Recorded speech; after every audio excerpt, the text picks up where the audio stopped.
V imenu Očeta in Sina in Svetega Duha. Amen. Gospod z vami in s tvojim duhom. Pa se pripravimo na poslušanje Božje besede, najprej s kesanjem. Vsemogočnemu Bogu in vam, bratje in sestre, priznam, da sem grešil v mislih, besedah in dejanju, mnogo dobrega opustil in slabega storil. Žal mi je, zelo mi je žal, zato prosim Sveto Devico Marijo, vse angele in svetnike in tudi vas prosite zame Boga, nebeškega Očeta. Usmili se nas vsemogočni Bog, odpusti nam naše grehe, nas privedi v večno življenje. Amen. Oče naš, ki si v nebesih, posvečeno bodi tvoje ime, pridi k nam tvoje kraljestvo, zgodi se tvoja volja, kakor v nebesih, tako na zemlji. Daj nam danes naš vsakdanji kruh in odpusti nam naše dolge, kakor tudi mi odpuščamo svojim dolžnikom, in ne vpelji nas v skušnjavo, temveč reši nas hudega. Slava Očetu in Sinu in Svetemu Duhu, kakor je bilo v začetku, tako zdaj in vselej in vekomaj. Amen. V imenu Očeta in Sina in Svetega Duha. Amen. Tako, zdaj bomo prisluhnili zgodbi, kako je Jezus pozdravil gluhonemega. Mi velikokrat poslušamo, pa ne slišimo. Zato zdaj dobro poslušamo, da bomo slišali in razumeli to besedo. Nekega dne je skupinica mož pripeljala k Jezusu svojega prijatelja, ki je bil gluh in je težko govoril. Učitelj, ga lahko zdraviš, so prosili. Jezus je moža ljubeznivo odpeljal stran od razburjenja množice. Videl je, da se mož neprijetno počuti sredi ljudi, ki se gnetejo okrog njega in ga opazujejo. Ko sta ostala sama, mu je z znamenjem pokazal, kaj namerava storiti, da bi ga gluhi mož razumel, ker je Jezusovih besed ni mogel slišati. Jezus se je najprej s prsti rahlo dotaknil njegovih ušes, s tem mu je pokazal, da namerava ozdraviti njegov sluh. Nato je oslinil prst in se dotaknil njegovega jezika. V teh časih so ljudje verovali, da je slina zdravilna. Jezus je hotel možu pojasniti, da lahko zdravi tudi njegovo govorno napako. Potem se je Jezus ozrl v nebo, v znamenje, da moli. Tako je mož vedel, da ga namerava ozdraviti z Božjo močjo. Nato je izgovoril besedo Efeta. V aramejščini, jeziku Jezusa in njegovih učencev, to pomeni odpri se. In v hipu je mož, ki je bil do tedaj gluh, zaslišal na tisoče neznanih glasov. Kako je bil vesel, da je nekoliko oddaljen od množice. Ugotovil je, da lahko razločno govori. Končno ga bo vsakdo razumel. Veliko je imel povedati. Zdelo se mu je, da mora nadoknaditi za vsa leta tišine. Tako je začel govoriti. Ljudje so se čudili, ko so ga slišali. Ali ni Jezus čudovit, so govorili med seboj. Vse prav dela, gluhim daje, da slišijo, nemim, da govorijo. Tako, slišali smo to zgodbo, kaj se je zgodilo. Človek je gluh. Poznate kakšnega je gluh? Ja. Ja? Ne. Še ne? Ja. S takimi se je težko srečevati, ker ne slišijo in potem ne moramo komunicirati. Ne? Torej, biti gluh pomeni biti omejen, ne slišiš, ne kaj ti drugi govorijo in se ne naučiš tudi ne govoriti.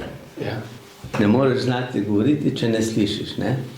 Zato je to biti, torej, sposoben slišati, je podobno biti podoben Bogu. Ne? Ker Bog je tisti, ki vse sliši. Vse naše besede sliši, vse naše molitve sliši in tudi govori. Bog govori. Ne?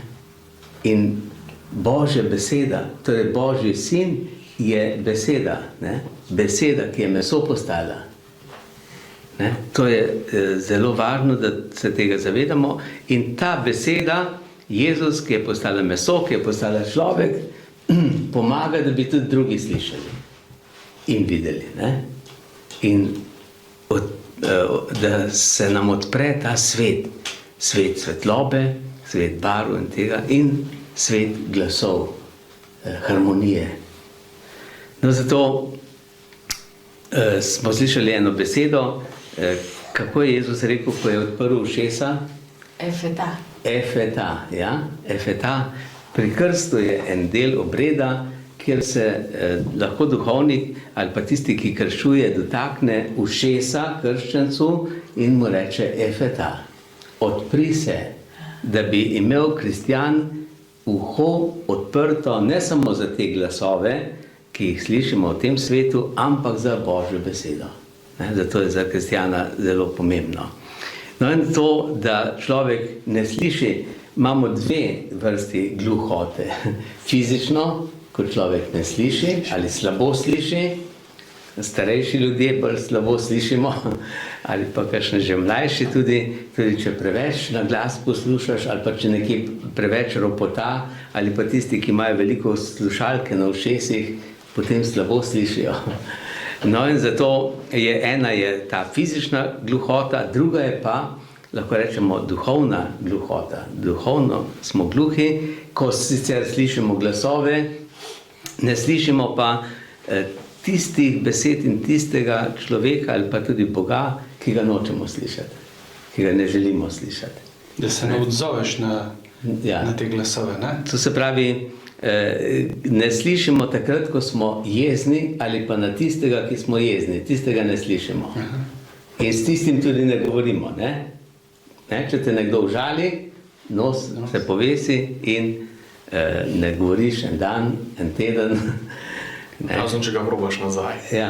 No, tako da, se pravi, to je zelo pomembna stvar, je, da vidimo, da slišimo in da se zavedamo, kako je to pomembno slišati, ko te nekdo opozori nekaj, ko ti nekdo nekaj lepega pove, ali pa tudi te spomni na nekatere stvari, ali te kaj prosi. Zato je ta, se pravi, psihološka gluhota je še hujša od fizične. Ne? Recimo, gluhi so včasih mladi, ki ne slišijo staršev, ne slišijo drugih, ker nočejo slišati, ker ne želijo slišati. Ne? In zato je tako pomembno. No, drugo je pa potem, ko se govori, ne? Govoriti. Ko je Jezus mu ozdravil ušesa, da je slišal, je tudi začel govoriti in pravi, da je prav govoril. Kaj pomeni prav govoriti? Ne? To pomeni dobro govoriti, vedeti, kaj govorim. On je potem znal govoriti, tudi če prej mnogih besed ni slišal. Jezika se naučimo, tudi tujega jezika, ko poslušamo. Ne samo, če beremo, je težko se naučiti jezik. Ko poslušamo, potem znamo tudi govoriti. Lahko kaj razumemo, če beremo, ampak govoriti je pa včasih težje. No in to, kaj je, se pravi, beseda, kako pomembna je beseda, to pa vidimo tudi pri Jezusu. Jezus je tisti, ki je rekel sam, da je beseda. Ne? On in človek ne živi samo od kruha, ampak živi od vsake besede. Ja, to je zelo pomembno. No in ta beseda je dar, ki prinaša eno vsebino in ta beseda, kje nastaja beseda? V srcu. V mislih, ja, v srcu, v mislih. Potem se pa beseda, ki se sliši, pa preko glasu prenaša na drugega. Ne? No, tako da je zelo veliko in pomembno je, torej, da znamo, da vemo, kaj torej, človek potrebuje. Človek potrebuje veliko besed, da potem se nauči veliko stvari in iz tega tudi potem izhaja, kakšno moč ima beseda. Moč ima beseda, predvsem kakšno moč ima tisti, ki jo izgovarja. Ne? Če jaz rečem besedo, je nekaj, če pa reče to predsednik države, ali pa če reče papež, je pa to še nekaj. Če pa reče Bog, pa sploh, ne? Zato je beseda ima veliko moč. Vidimo, kakšno moč ima Božja beseda. Jezus je poklical apostole, hodi za menoj in so šli za njim. Je poklical potem tudi druge, mnoge, recimo svetega Antona. Sveti Anton, puščavnik, je bil mlad fant, ki je izgubil starše, ostal sam, ni vedel, kaj narediti in je šel v cerkev in je poslušal Božjo besedo. Pri maši je slišal, pojdi, prodaj, kar imaš, da je Bogim in hodi za menoj. Anton je to slišal in prodal, šel in bil v puščavi dolga leta. Pa mati Terezija je tudi samo enkrat slišala, Ja. kako ni bila gluha, ne? Ja. Ampak je samo enkrat slišala glas. Ne? Tako, je slišala en glas, žejen sem, Ja. žejen sem. In je razmišljala, kaj to pomeni. Kdaj je rekel Jezus to besedo? Ko je bil na križu. Ja. Ko je bil na križu, je rekel, žejen sem. Žejen sem. In česa je Jezus žejen? Ljubezni. Ljubezni. Takrat je bil osamljen. Ne? Ja, na križu je bil sam, ljudje so ga zasramovali, križaj ga, potem stopi z križa, če si Božji sin in tako naprej. Ne? In ta mati Terezija je to besedo slišala in je rekla, Jezus kliče v teh revežih, me kliče žejen sem. In je potem se posvetila tem revnim ljudem. Ne? No in tako imajo sestre matere Terezije, imajo vedno križ v kapeli ali pa v sobi, pa zraven napisano žejen sem. Tako da se vedno spomnijo, ne samo na to, kaj je Jezus rekel, ampak kaj je treba narediti in kdo danes kliče žejen sem. In ko globoko se to beseda more usesti v notranje, v srce, da samo enkrat te recimo slišiš glas, da te Bog pokliče in potem cel življenje v bistvu v tišini Si zapomniš ne? in te ta beseda te usmerja. Ne? Ta beseda potem te vodi skozi življenje. No, zato beseda, ne, je zelo pomembna. Ne? In zdaj, če pomislimo čisto preprosto na to, kako besede nastajajo. Ne? Če pogledamo, beseda prihaja iz ust. Iz ust. Ne? Usta so na obrazu, torej glava, in na glavi imamo vsa glavna čutila.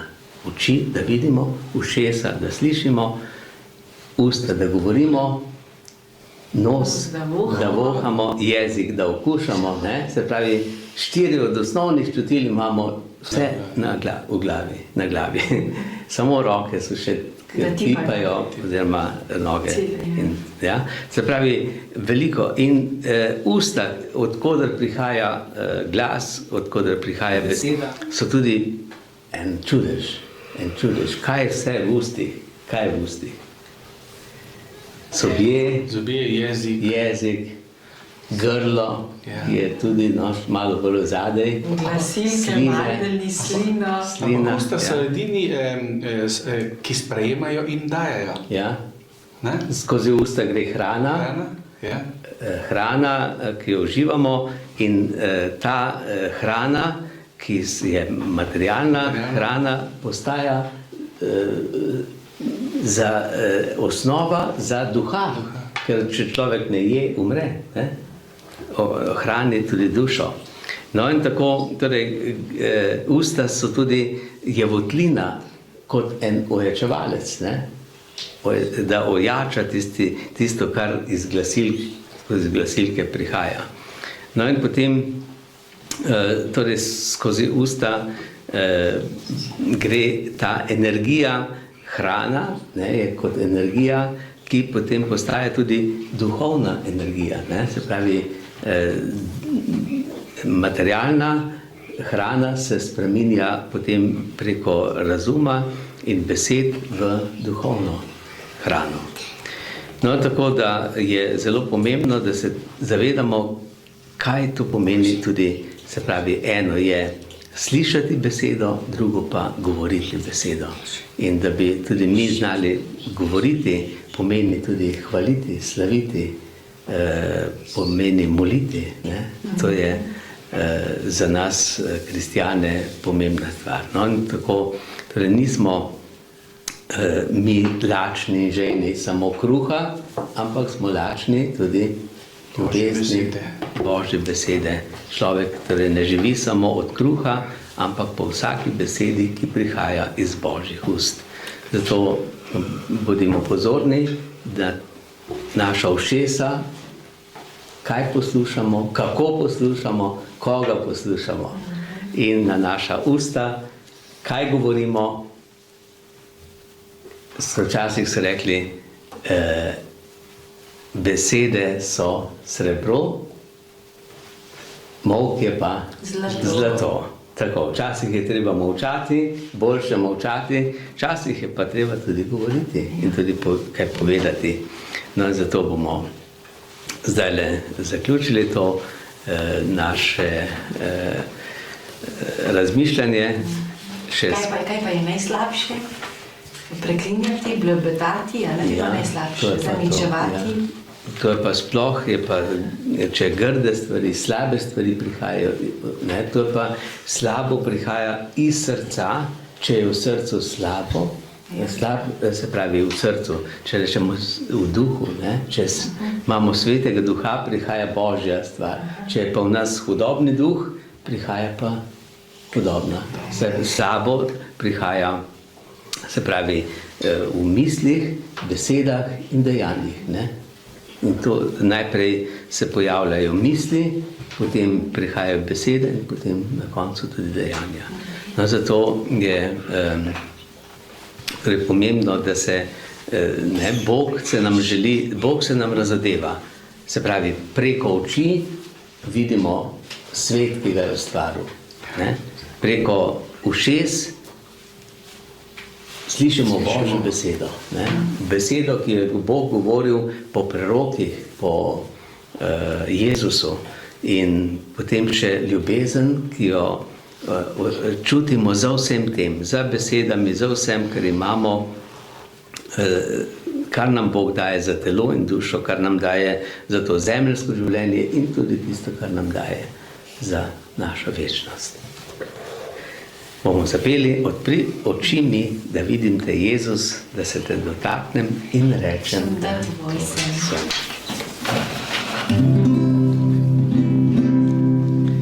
Odpri oči mi, da vidim te, Jezus, da se te dotaknem in rečem, da tvoj sem. Ušesa odpri mi za tvojo besedo, srce odpri mi, da vzljubim te, Jezus. Odpri oči mi, da vidim te, Jezus, da se te dotaknem in rečem, da tvoj sem.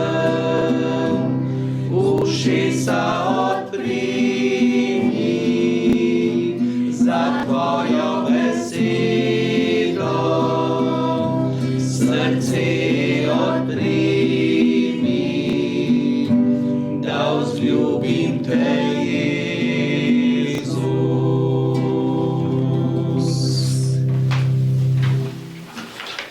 Sveti angel, varuh moj, vodi vedno ti z menoj, stoj mi noč in dan na strani, vsega hudega me brani. Prav prisrčno prosim te, varuj me in vodi me. Amen. Gospod z vami in s svojim duhom. Blagoslovi vas vsemogočen in usmiljeni Bog, Oče, Sin in Sveti Duh. Amen.